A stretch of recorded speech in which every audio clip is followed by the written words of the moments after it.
میرے نبی نے فرمایا جس کو اللہ نے 2 بہنیں دیں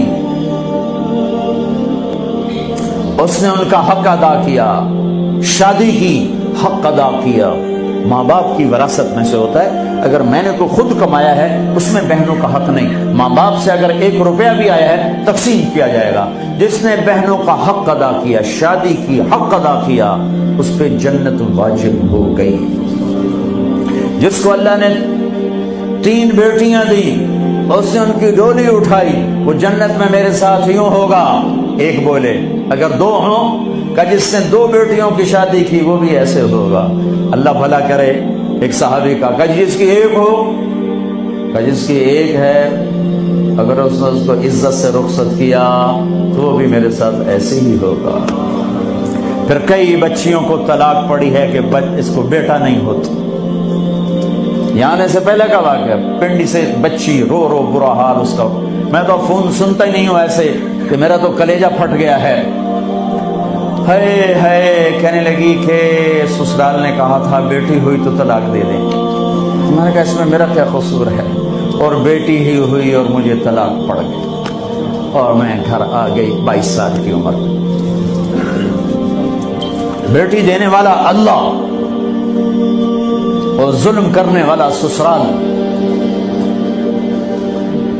میرے نبی کو اللہ نے بیٹے دے کے اٹھا لیے، قاسم اٹھا لیے، عبداللہ اٹھا لیے، ابراہیم اٹھا لیے۔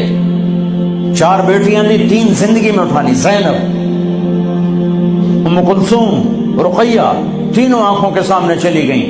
فاطمہ سے نسل چلی، آپ نے فرمایا لوگوں کی نسل بیٹے سے چلتی ہے، میری نسل میری بیٹی فاطمہ سے چلی۔ اس لعنت کو دھویا۔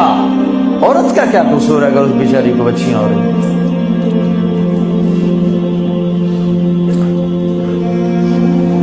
جس نے اپنی بہنوں کو حق ادا کیا، جس نے بیٹیوں کو ڈولے میں بٹھایا، ان کا حق ادا کیا، کہ جنت میں یوں ہو جائے گا۔